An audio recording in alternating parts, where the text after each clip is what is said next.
again from Portugal. It's a long trip, so good morning.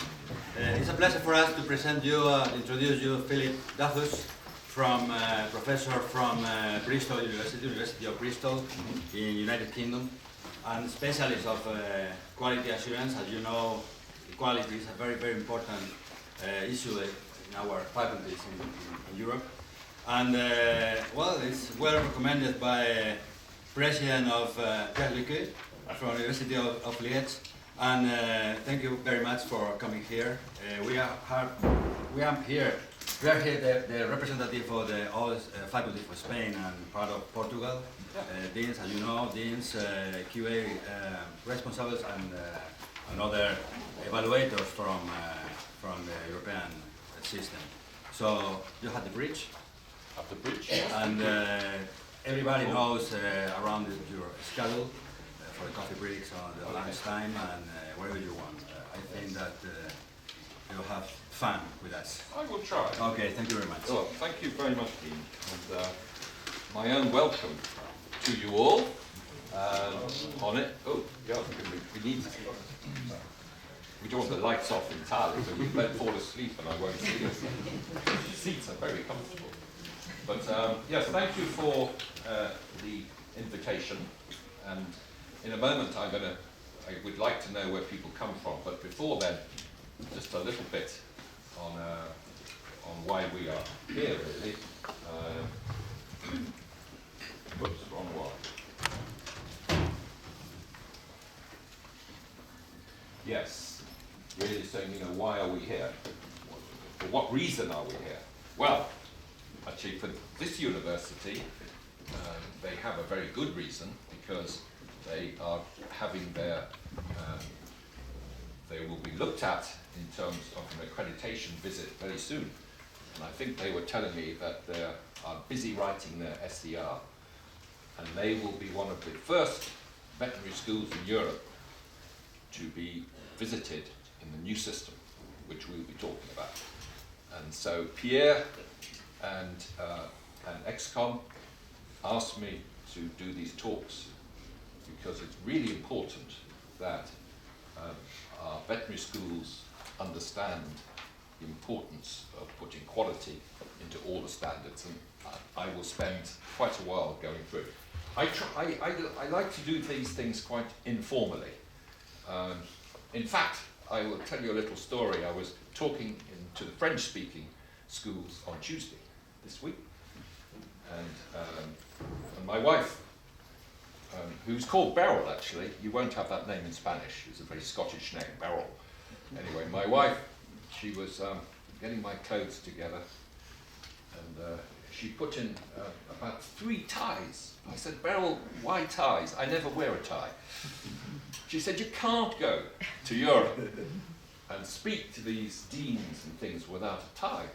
So in Paris on Tuesday, I was the only one wearing a tie. Academics don't usually wear ties, but still. Actually, there were 2 other people wearing ties, but they were both from FEE, and they were more formal. Anyway, so that's fine. So that's why we are here.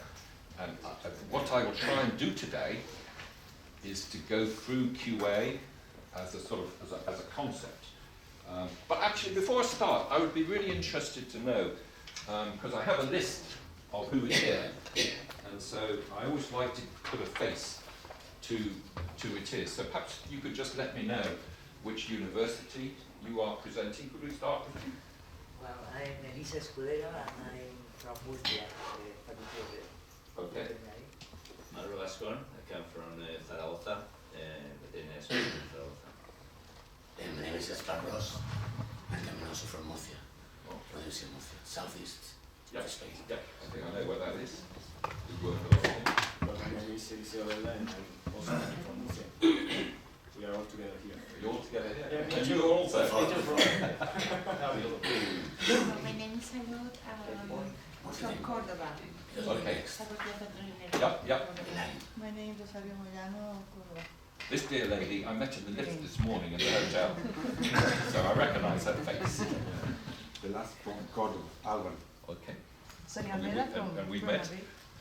Maite Martín from the Autonomous University of Barcelona. And Antonio from Barcelona too. Yeah, yeah. I'm Juan Alberto Corbera from the University of Las Palmas de Gran Canaria. Isabel Rodriguez from Alfonso X Sabio, which is a private school in Madrid.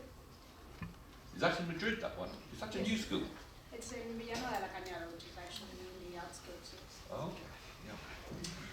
The same way. Antonio Calvo, Catholic University of Valencia. Germán Prieto from Valencia. Okay. My name is Javier Masot, I am from Extremadura. Maite Martínez from Extremadura. Okay. Patricia Trocoli from Lugo. Las Caminas from Lugo, University of Santiago Compostela. Okay. And the Omega from Valencia. Valentina, perdón. You like my voice? Go on then. José Gabriel Fernández from León. And the man of the tie. Yeah, he's the man with the tie. You can take it off now, Dean. Yeah, probably after. Oh, Gustavo, I know. We've met as well. Yes? Yes? Okay, I'll know all those. Madrid. Yeah, Madrid, okay. That's very kind of you. And in fact, one good thing is that I was just listening to your English, because I, of course, will have to be speaking in English. And English, of course, is what all the visitations in EVE are undertaken in English. So it's a language, fortunately or unfortunately, you have to be aware of. Excellent, thank you very much on it. Right, so, I don't know how many of you here would see yourself as specialised in QA. How many of you would be QA people in your faculty? As a QA. A QA person? What? Quality assurance. Oh, there's quite a few of you. Right. And this one. Okay.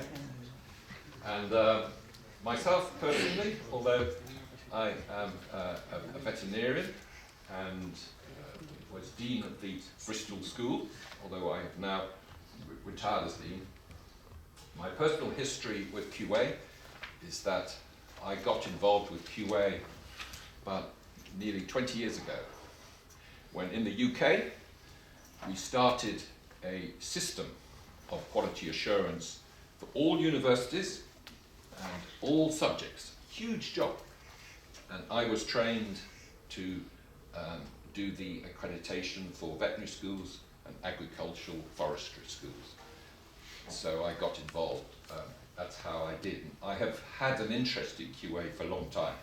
And as we will talk about today, it has become really quite important in higher education in Europe. So that's me. So I think we have those of us in QA and those of us who are not, you should also have this.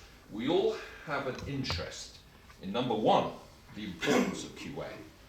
It really is now important in terms of higher education. And the Bologna Declaration I'll be talking about that emphasized QA.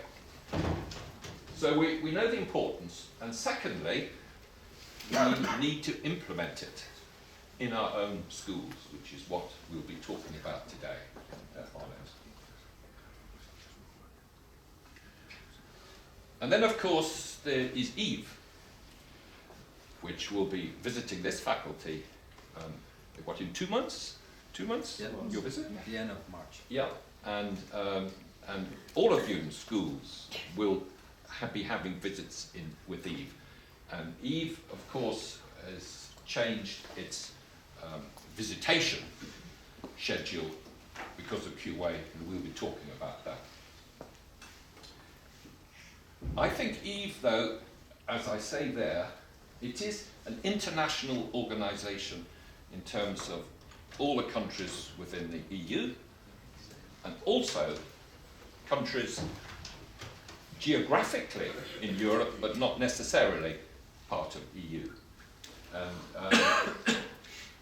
And people forget that the biggest accreditation agency for veterinary science in the world is EVE. bigger than AVMA, it's like easily the biggest on it. So it's a very important organisation that we should, as Europeans, should be proud to be members of. But all countries, and I understand in Spain here, you have a national accreditation group, and I think you were saying they're visiting you as well at the same time, so you have to do 2 SCRs. And that will change, I think. I'll be talking about that a bit later, because I think what we need to do is for the national accreditation bodies to be happy with an EVE evaluation. So you only get evaluated once. And some countries are working towards that.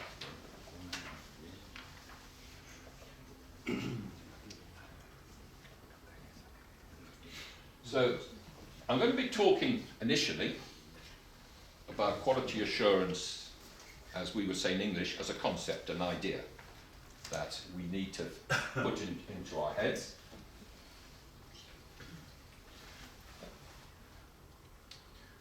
And then there's bound to be differences, and I would be interested to perhaps, when we have a sort of informal discussion about, in your different schools in Spain and 2 in Portugal, I think, what is the situation currently with your QA processes? Do you have to do a lot of work on it, or are you happy that it's there? And so it's both the quality of QA in terms of how good it is, as well as the quantity, how much of it do you actually have. And of course, why must you think about it now? I've talked about this before, but you have to think about it now, because with the new SOP, the Uppsala SOP, Standard Operating Procedure, which is the Bible that we all work with, it's a new one, and it is really different. So you have to think about it now, QA. You have no choice. Well, you do have a choice, but I think you would be foolish to really not decide to move towards full accreditation. Now, EasyVet, of course, is the group that will be visiting Madrid in 2 months, and all of you, and it's now in a 7-year cycle, which means that we're all going to be pretty busy doing these visitations on it. I am one of the coordinators. There's only 4 of us. There's Pierre from Liège. He is he's the director of EasyVet and is employed for that purposes. And the other 3, well, I am one, and the other 2 is my friend Hans Hendrik Dietz from Copenhagen, some of you may know. And the 4th one is a relatively newcomer, a lady, Marina, from Romania. So, it will be operating on a 7-year cycle. Now, although QA is definitely increasingly important, you will recall, I'm sure, most of you, that we used to have a system called Stage 1 and Stage 2 in EasyVet. Stage 1 was we looked at all the facilities, equipment, admissions, finance, everything in a vet school to see if it was up to standard. And Stage 2 was quality assurance. I remember being the chair of a visitation to Ghent, in northern Belgium, and it was the first visit I had been on with a Stage 2 and Stage 1 combined. And I'm sure Ghent won't mind me saying that it did not work. As chair, I gave the final talk on Friday morning. They passed Stage 1 really well, a very good university, good vet school, Ghent. But the Stage 2 people had actually left already. They left on Wednesday night. There were 2 of them. Very nice people, but they were specialists in QA. and they did nothing but QA. They met QA people, and they left in the middle of the week, and left me some slides, PowerPoint slides, that I had not seen before, to talk on Friday, and they had failed Ghent on stage 2, which I thought was wrong, personally. And after that meeting, I complained to Eve, and we all wrote letters, and Hans Hendrik was the coordinator, saying, look, we can't, this is not going to work in visitations, it's not going to work. We can't do stage 2 QA separately, it's just not right. And I use Ghent as an example of why. And luckily, ENQA, I'll be talking about it in a while, European National, ENQA's European National Accreditation Agency, Quality Assurance Agency. They're a very important body, I'll talk about them later. They're all through Europe. And they visited EVE, and that was a criticism they had as well, that you can't have separate stage 1, stage 2. So I was very glad for that criticism, because it gave impetus, it gave ammunition, whatever you want to say, for a change, which we now have. So last year, we had our meeting in Uppsala, of which the deans, I'm sure you were there as well, and you all voted, the deans did, with their cards, for the new SOP, Standard Operating Procedure. And now we have QA integrated in the 11 standards within the SOP. And we'll be going through those today for you. Non-Brexit history. I'm sorry about this. In fact, I'm very sorry about Brexit. In my university and all my friends, I don't know anyone who voted for Brexit. We all voted to remain. But it is a reflection, isn't it, of how society is changing. In the south of the UK, in London and places, people voted for remain. But in the north of the country, where most of our population live, they voted to leave. And you may or may not know this, what was driving that very much was immigration. A lot of people were very much against it, and so they voted out of saying, no, we're fed up. Same thing's happening in America now with Trump. People, you can't ignore this happening. So a bit of non-Brexit history on it, which I'm sad about, because my own view is that I very much wish we could have stayed part of the EU. And one of the main reasons why I believe in the European Union is the 4 freedoms. The free movement of goods without having to pay duties or anything else. I can bring stuff into France. I can bring my dog and my cats here with no problem, as long as they have a passport. So there's the free movement of goods, and then services, of course, the free movement. And then for us, as veterinarians, free movement of people, which is what we will be talking about, and capital with money. So those have been the founding principles of the EU, and this is, of course, I'm afraid, something that UK is going to get a bit unstuck for as we proceed with Brexit. So what the EU has done is there's made many, many laws, we all know, to ensure that all this occurs, freedom, and they are the right quality. Now, quality could be eggs, it could be cars, it could be anything we all use, but they all have laws saying that is reached a certain standard, and we can depend on that standard. And with people, then now we come to the freedom of movement. So anyone within the EU who has a veterinary degree from a recognized university can go and practice their skills anywhere they want. There's a freedom of movement on it. And that, of course, is where Easy Vet of EAEVE come into it. It's our responsibility, I think, within EAEVE to make sure that all the universities and veterinary schools within the EU are sufficiently standard so the free movement can be relied and the public can be relied on it. I don't know what in Spain what the situation is with employment of veterinarians. Is there much unemployment or is there full employment with vets in Spain? No, No full employment. It's not full employment. So do you have veterinarians who do not have jobs? Yeah, see, but in the UK, it's really the opposite.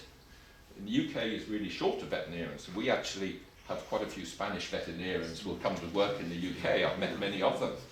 And so it is interesting the variation of it in that. So I don't know what's going to happen. I suspect in Brexit that they will have to have laws that will allow for professional qualifications to come in. Otherwise, we cannot run our veterinary services. Certainly, we could not run our hospitals. It would be impossible to run hospitals in the UK without EU vets, listen to me, EU medics on it. Anyway, coming back to this, our own vets. Easy Vet of EAEVE is responsible for this education. Right, so that's a bit of, if you like, the history of it. Can we now have a think about QA as a science, as a concept of it? Actually, my wife, who I mentioned before, Beryl, she was asking me one evening, she said, Philip, what is QA? She's not a vet. She's she works more in management. So she didn't quite understand what QA was. She said, what is it? I said, right. And I got one sentence, which is there. To me, QA is you say you do it on your SCR and everything else. You tell me you do it, but you've got to show me now. And I think that is behind a lot of what you must be thinking of when you write your SCR. You may claim all kinds of things in your different chapters, but you have to show the evidence that you do that in terms of your SCR and in the documentation for the visitation. So that's a simple sentence to that. But there is if we look at a bit more of a polite definition of QA, it's the process for checking that the standards and quality of higher education provision meet agreed expectations. It's the same thing, really, but it's put in proper English, if you like. And I took that quote from ENQA, the European National Accreditation Group. That's exactly what they say on it. But to me, it's exactly the same thing. The history of QA goes back to the International Organization for Standardization, ISO, which a lot of you probably will learn about, because that is been going for many years. And it is a family of quality management standards. You see, ISO 9000, which is really the one. And if we actually have a look at ISO 9000, this comes directly from the ISO website. So ISO 9000, they say, designed to help organizations, which can be anything, vet schools, farms, industry, factories, help organizations ensure that they meet the needs of customers and other stakeholders while meeting statutory and regulatory requirements related to a product or program. They weren't thinking about vet schools when they wrote that at all. They were thinking about factories and products. But you just look at that, and that does define pretty well what QA in vet schools is about. They meet the needs of customers. Who are the customers? They're the students. They're the veterinarians in practice. They're the government. They're the faculty themselves, members of the school. They're all stakeholders. While meeting statutory, you will have regulations, both in Spain and the EU, that you have to meet. Regulatory requirements, yes, you just can't go out and practice your art of veterinarian. You have to be regulated, related to a product or program, which is what we do. So that is where QA fits in way back in ISO 9000. Now, I was in China about 2 or 3 years ago. Aha! That hasn't worked, has it? I was going to show you a picture. I can see the picture here, but it hasn't come up. That's a shame. Oh, here it is. I had to go twice. This was in Beijing. I was just going for a walk, and I came across this shop. I have no idea what they were selling, but it was the only bit of English I could see, and I'm not too sure what 9001 is compared to 9000, but I thought that was really interesting. They're in Beijing, in this little street. They also are thinking about quality assurance. Okay. Anyway, QA is everywhere, especially in industry, which is really where it started. But we, in this room, we are in the business of higher education at the university level.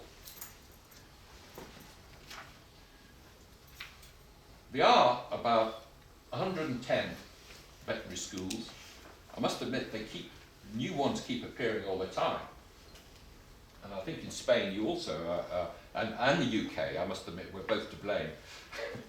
We do start new veterinary schools. We've had 2 new veterinary schools, Nottingham, and we've now got a new one starting in Surrey, in the south of London, which is just started really, about 2 years in. But Nottingham has been going now for about 8 years on it. However, they are vet schools throughout, about 110 at the moment. And of those, about 90 have been now evaluated.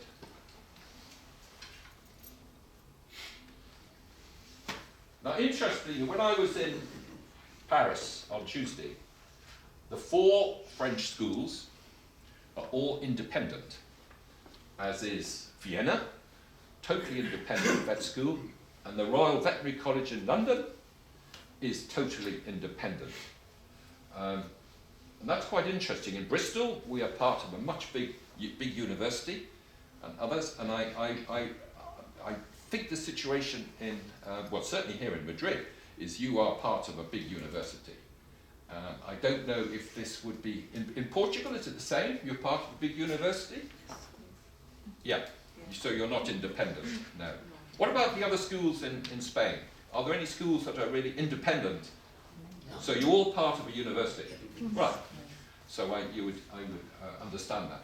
That actually has good points, but it has sometimes a bit dangerous points, and we'll be talking about that as we go through. But that's quite important for EAEVE, because EasyVet has to visit schools that are totally independent and have their own QA rules. And other schools like Bristol and yourself in Madrid, who have QA people, but also have, I guess, people who understand QA in the main university, who may say, no, you can't do it like that. I have that same thing. They don't understand the clinical, so you probably have the same problems that we had on it. So it's interesting that EasyVet has to handle both of them.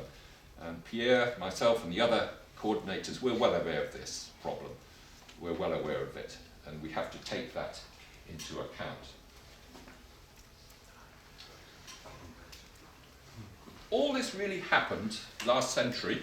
Funny to say last century, isn't it? Remember when I was young, I used to think, when I was at school,